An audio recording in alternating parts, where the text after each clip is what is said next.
warahmatullahi wabarakatuh. Puji dan syukur kita panjatkan kehadirat Ilahi Robbi karena atas berkat rahmat dan karunia-Nya pada hari ini kita bisa bertemu dalam acara MPLS virtual. Salawat dan salam semoga dilimpah curahkan kepada junjungan kita semua, yakni Nabi Muhammad SAW, kepada sahabatnya, keluarganya, serta kita sebagai pengikutnya yang selalu taat menjalankan perintahnya. Amin ya robbal alamin. Yang pertama, materi penguatan pendidikan karakter yang mencakup remaja berkarakter, religius, sehat, cerdas, dan produktif, yang akan disampaikan oleh yang terhormat Bapak Henry. Kami persilahkan.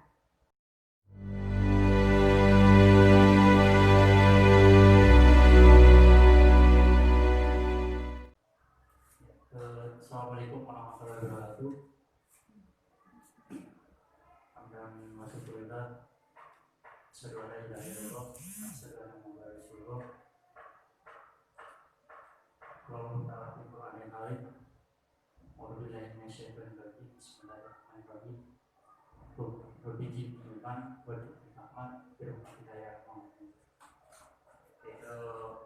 Mungkin adik-adik sekalian, saya di sini sebagai guru BK. Mungkin dari SMP juga sudah mengetahui bahwasanya guru BK itu seperti apa, cuman saya menegaskan bahwasanya guru BK adalah teman siswa dan bukan semata-mata memberikan punishment kepada siswa.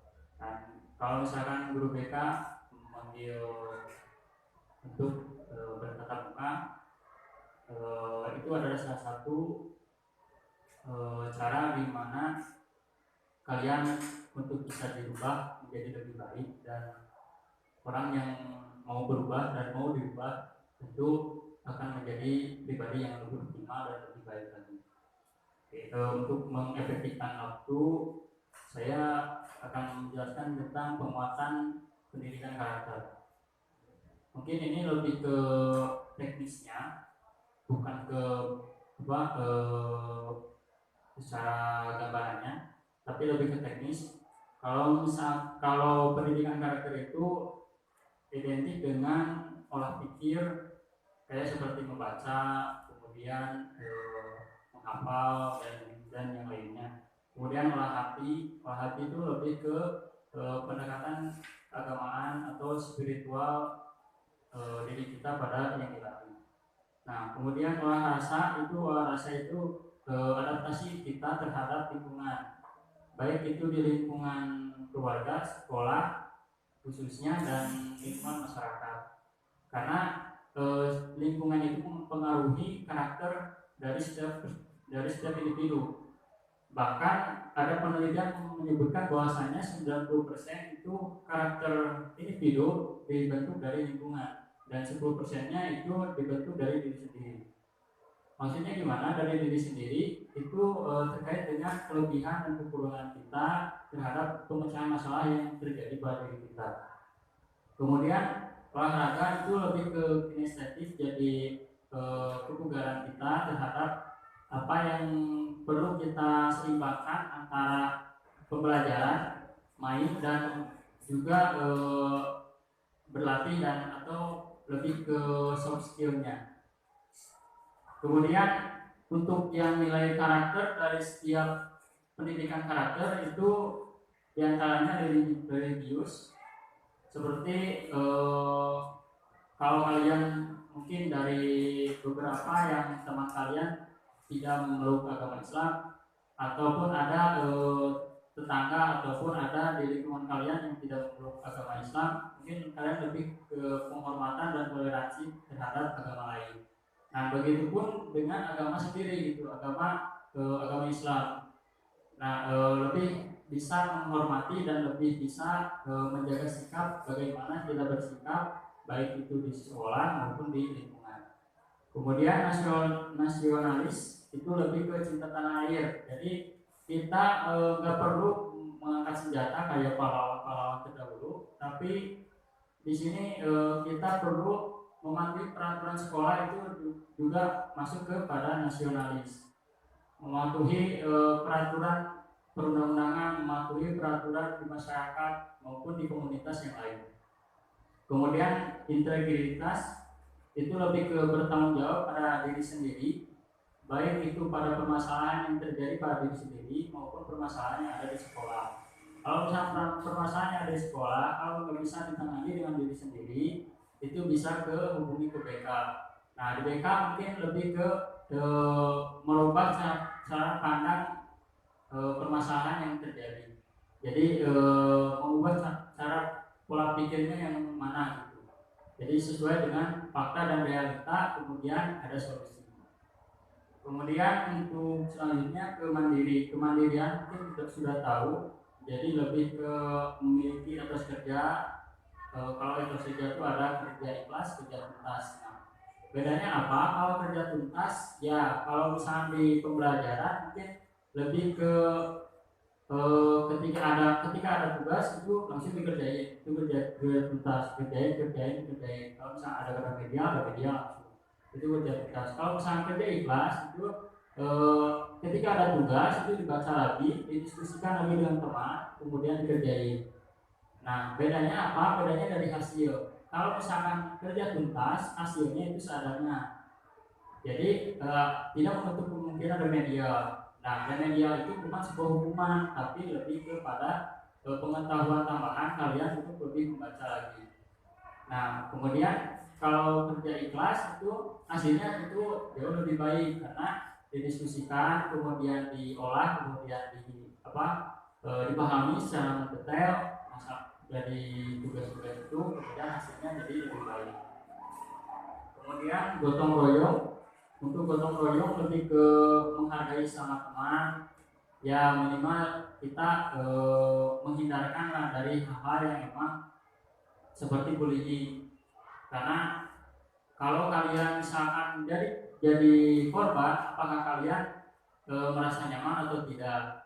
Nah, coba pikirkan ke hal-hal yang seperti itu. Jangan kita memikirkan bullying itu sebagai pelaku saja, tapi juga merasakan sebagai korban. Bagaimana jadi korban bullying? Nah, kayak seperti itu. Nah, pendidikan karakter itu bisa karakter yang kalian bentuk bisa lebih baik kalau misalkan fleksibilitas psikologinya seimbang. Apa sih fleksibilitas psikologi? Fleksibilitas psikologi itu terkait dengan reason and moment. Reason and moment adalah mengambil sebuah pembelajaran dari SMP, kemudian mungkin di zona-zona SMP yang tadinya malas membaca jadi lebih bisa membaca. Kemudian yang tadinya malas ngerjain tugas jadi lebih rajin lagi kayak gitu. Karena kalau di SMP mungkin lebih ke pemberian pembelajarannya itu lebih ke guru, jadi lebih banyak guru yang memberikan materi. Tapi kalau di SMA atau SMK itu kan sudah kurikulum 2013, jadi yang lebih aktif dan lebih lebih antusias itu tentu saja itu siswa, dan untuk yang pendidik atau guru itu lebih ke fasilitator, yaitu menyediakan hal-hal yang memang bisa diambil sebuah pembelajaran. Kemudian values itu kayak nilai, jadi norma-norma yang memang sudah ditetapkan di sekolah. Kalau di sekolah mungkin ada tata tertibnya. Kalau yang tadinya rambutnya gondrong mungkin lebih rapi itu. Kemudian kalau misalkan yang tadinya suka bangun kesiangan, ya atur pola hidup yang memang ketika bangun tidur itu langsung ke sekolah gitu, gak nongkrong terlebih dahulu. Kemudian dari fleksibilitas psikologis juga ada komitmen untuk melakukan sesuatu. Komitmennya apa? ketika kalian sudah mempelajari pembelajaran di masa lalu ataupun di masa SMP itu sudah dirubah, kemudian kalian aplikasikannya itu dengan beradaptasi di sekolah yang baru dengan kondisi yang baru dengan peristiwa yang baru. Kemudian set and context itu lebih kepada kalian itu memahami diri sendiri, memahami kelebihan, memahami kekurangan, karena setiap individu itu berbeda dan kalian mungkin punya kakak atau punya adik. Ketika kalian coba bandingkan sifat kalian dengan kakak kalian atau dengan adik kalian, itu berbeda. Mungkin ada hal-hal yang sama, cuma dari hal yang sama itu kita olah dulu apakah ini hal-hal yang emang perlu ditonjolkan ataupun perlu disembunyikan, karena kebanyakan dari siswa-siswa yang emang memiliki keterbatasan, baik itu keterbatasan pola pikir kemudian keterbatasan pemahaman, itu lebih ke ketika berhubungan dengan lawan jenis itu lebih dikasih segalanya. Nah itu jadi tidak boleh, karena apa? Karena kita perlu adanya the individualism. The individualism itu kayak kalian membatasi diri sendiri itu terhadap lingkungan. Jangan seperti terus mending atau seperti air mengalir. Ketika arah angin ke utara ikut ke utara, arah angin ke barat ikut ke barat. Nah kalian punya keputusan atau punya jalannya sendiri, tapi sesuai dengan tujuan sekolah, kemudian pencapaian dan tugas dari pendidik, jadi peserta didik. Nah kalian kan sekarang sudah ke SMK. Nah di SMK mungkin lebih kepada keahlian. Nah kalian coba pikirkan dari sekarang, kalian tujuan datang ke SMK itu apa, kemudian kalian ambil jurusan itu tujuannya apa, hasilnya apa gitu. Nah dari situ kita ambil sebuah cita-cita. Ternyata cita-cita itu perlu sekolah aja punya visi, nggak langsung ke misi, tapi kita perlu adanya visi dulu, cita-cita dulu, angan-angan dulu. Nah kita targetkan itu dengan tentang usia, kemampuan kita terhadap cita-cita yang ingin dicapai. Kemudian cognitive deficient itu cara kita mengolah permasalahan yang ada di lingkungan, baik itu di sekolah maupun di komunitas ataupun di lingkungan keluarga atau di masyarakat itu. Jadi ketika ada permasalahan, kalian coba pikirkan baik-baik, kemudian kalian putuskan. Kalau misalkan masih ragu, meminta keputusan yang emang lebih bijak ke siapa gitu. Kalau misalkan ke teman kurang percaya, berarti ke guru. Kalau di sini kan udah ada guru BK, jadi ke guru BK, jadi dikasih arahan. Kemudian acceptance itu lebih ke penerimaan dari segala sesuatu yang kalian sudah lakukan, itu kalian terima. Dan kalau misalkan ada kekurangan, mungkin kalian lebih ke menyembunyikan itu, tapi tonjolkan hal yang kelebihannya, karena kekurangan akan tertutup dengan kelebihan yang kita miliki.